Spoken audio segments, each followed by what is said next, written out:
Atuelewe tutaishije. Serikali ya Mama Samia tunaomba mtusaidie. Muangalie kilio chetu. Tumepimiwa kihalali, tumerasimishwa kihalali na serikali tumeilipa. Tutakwenda wapi sisi? Samia, una habari huko sisi watoto wako tunateseka mama.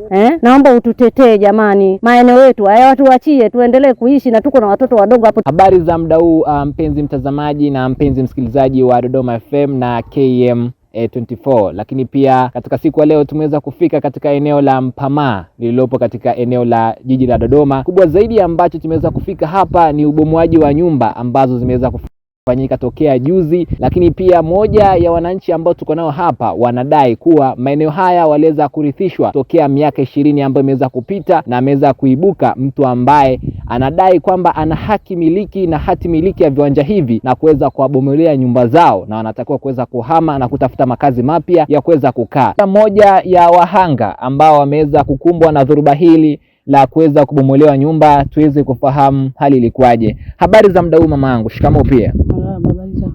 Salama kabisa. Kwa majina yako unaitwa nani? Kwa jina naitwa Caroline Gabriel Mongi, mkazi wa Mpamaa, ambaye nimeuzia eneo mwaka 2015 na mzawa. Nimejenga 2018 nikahamia hapa. Baada ya kuhamia mwaka 2021 akaja mtu anaitwa Maleki ambaye ni Muhindi, anasema eneo ni la mama mkwe. Tumeendesha kesi zaidi ya miaka 5, huu ni mwaka wa 6. Kila tunapoenda mahakamani yeye ndo anaambiwa ndo mmiliki halali. Kila tunapoenda mahakamani hamna linalozungumzwa zaidi kwamba wanampitisha kwamba yeye ndo mmiliki halali. Kwa hiyo sisi tunaonekana hatuna haki. Mwaka 2018 wakati wa Magufuli walirasimisha, tukapimiwa, kila mtu akasimama kwenye eneo lake, tukalipa serikali shilingi 200,000 kila mtu akalipa, tukaendelea kuishi bila wasiwasi. Lakini baada ya hapo walipoibuka hatujawahi kutulia, ni kila siku mahakamani.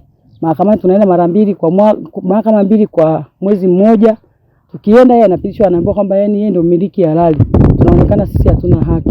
Hii siku ya juzi hapa mimi nilikuwa sipo, hatujawahi kuletewa notice, hakuna taarifa yote kwamba sisi kwamba tumepewa notice kwamba tuondoke. Nilikuwa sipo, nimekuja nimekuta tayari wameshabomoa nyumba, vitu vyangu wamebomolea ndani, vingine vimefunikwa ndani. Hatuna sehemu ya kuishi, tunakaa nje mpaka dakika sasa hivi unavyoona. Okay. Lakini pia wakati mnapimiwa viwanja, mliweza kupatiwa hati miliki ya kumiliki viwanja na mliweza kufikisha mahakamani kwamba nyinyi ni wamiliki halali? Wakati tunapimiwa viwanja tulikuwa tunasimama kwenye mipaka, tunajaza fomu.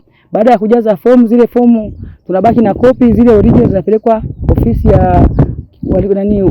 ya jiji kwa ajili ya kutuandalia hati.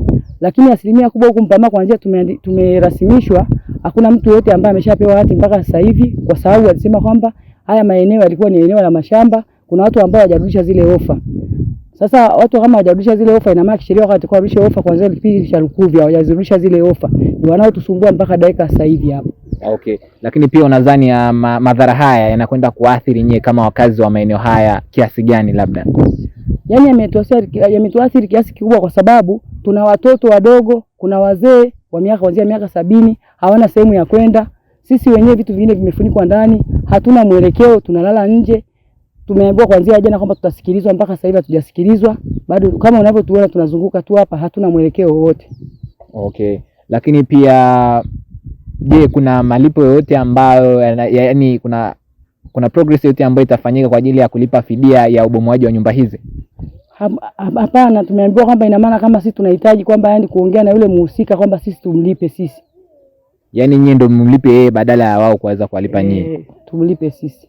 Okay. Lakini pia wito wako kwa serikali ya Tanzania hasa inawatazama kupitia Dodoma FM na Kahama 24 hours. Una kitu gani cha kuambia?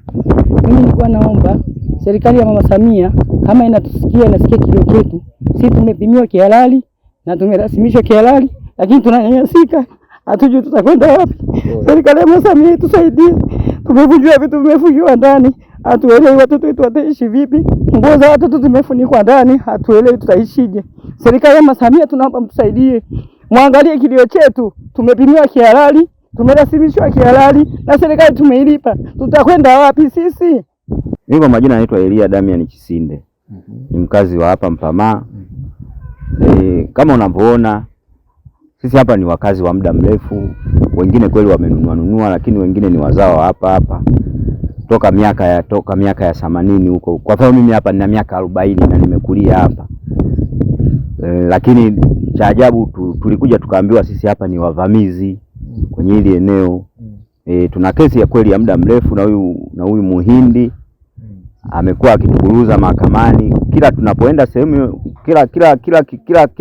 kila kituo tunapoenda, kama tukitoka mahakama hii kwenda mahakama hii anatushinda kulingana na nguvu alionayo.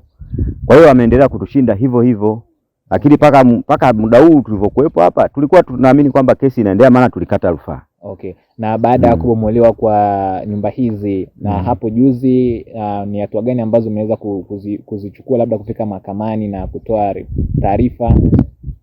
Yaani hapa wamekuja kubomoa kwa kutumia, maana wao walivyosema kwamba kesi imeshaisha, lakini mpaka tarehe 10 mwezi wa 12 kesi haikuwa imeisha, kesi ilikuwa inaendelea. Lakini wao wanatumia kibali cha kwamba waliwahi kutuletea hapa notice mwezi wa 7 mwaka jana, kwa hiyo mpaka leo hatujahama. Lakini mpaka mwezi wa 12 tarehe 10 juzi kesi ilikuwa haijaisha na tulikuwa tunaendelea na kesi. Sasa hatujui wenzetu kisheria walichokifanya huko, mpaka wametuambia kesi imeshaisha, lakini hatukuitwa, kwa sababu hata kama hukumu ilitoka hatukuitwa kwenda kukazia hukumu, hatukuletewa notice kwamba tuhame, yani hivyo. Lakini vitu vimefanyika kienyeji, watu wameingia na magreda na maskari wamebomoa kama unavyoona. Lakini wewe kwa hivi sasa unavyozungumza, je, una sehemu yote kuelekea kutokana na madhara haya ambayo yameweza kubomolewa kwa nyumba zenu?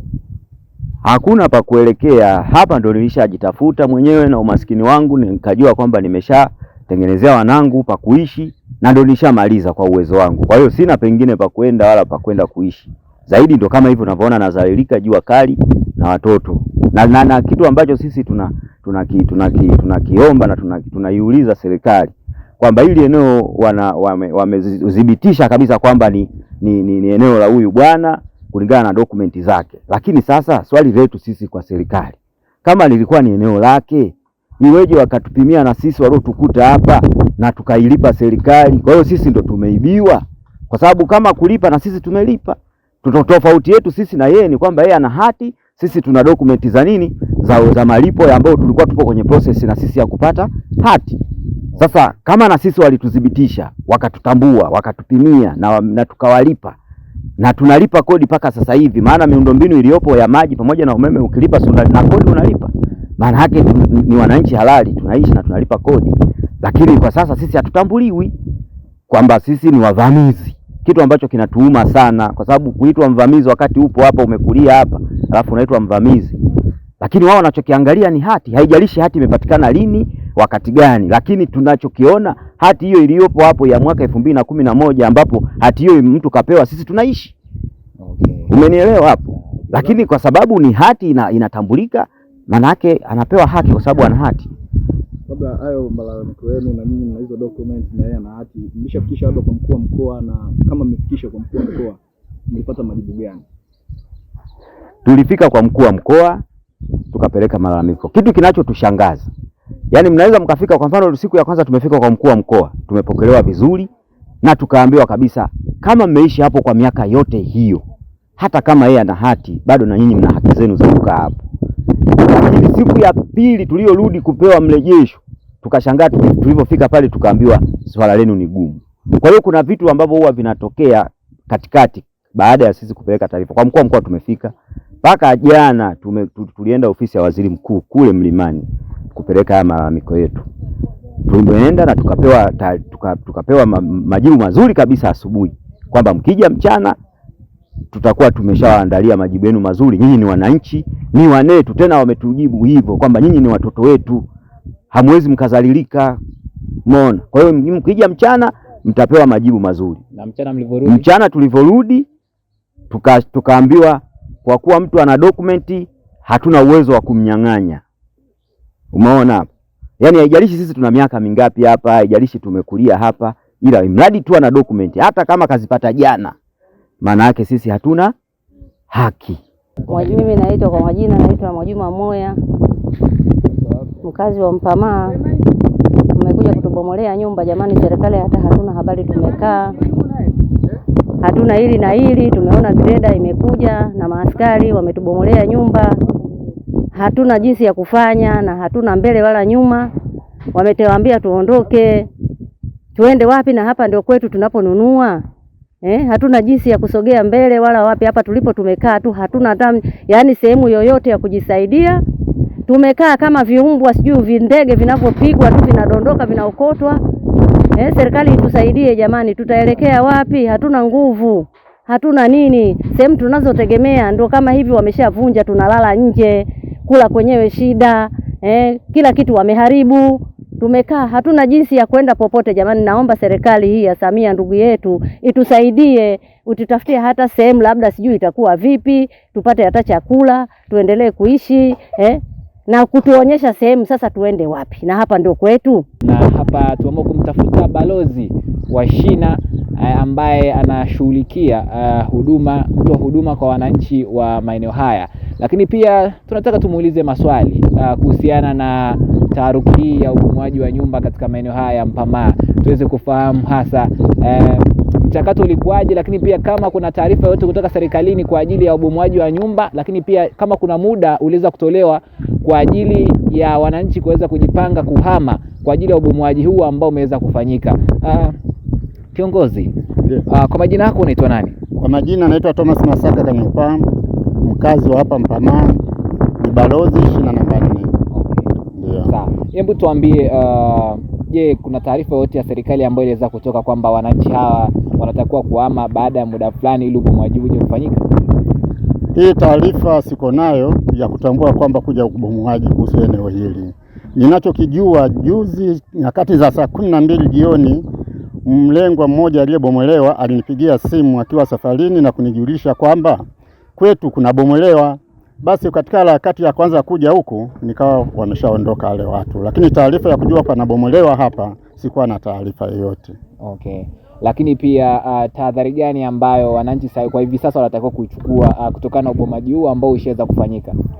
Mpaka hivi sasa kama ninavyozungumzia hapa, wananchi hawa wako nje toka juzi, wanalala nje, hawana mahali pa kuhifadhiwa. Nyumba zilizoko zote zimebomolewa, vyakula vyao vimekandamizwa ndani, nguo zao, vifaa vyao vyote vimebomolewa vikiwa chini ya vifusi. Okay, sawa. Wewe kama balozi una wito gani kwa serikali? Kwa sababu wananchi wanaathirika kutokana na hali hii, lakini pia katika kipindi cha mvua hawana pa kuelekea, lakini pia hawajui mwelekeo huu ni upi kwa hivi sasa. Mimi kama balozi ningeiomba serikali yetu hii ya Mama Samia iweze kuangalia kwa jicho la huruma hawa watu wananchi wote waliokumbwa na hili jambo, kwani nao pia wanastahili kupewa haki zote kama watu wengine wote. Hata kama wao wanajua kwamba kama huyo mtu amebomoa wanakosa, sisi hatujui, ila tunachokijua kwamba binadamu yeyote anahitajika kupewa msaada. Mpaka sasa hivi vitoto vidogo vinashindwa kwenda shule baada ya kukosa sehemu ya kulala, wanalala kwenye umbu. Tunaomba msaada kutoka serikalini.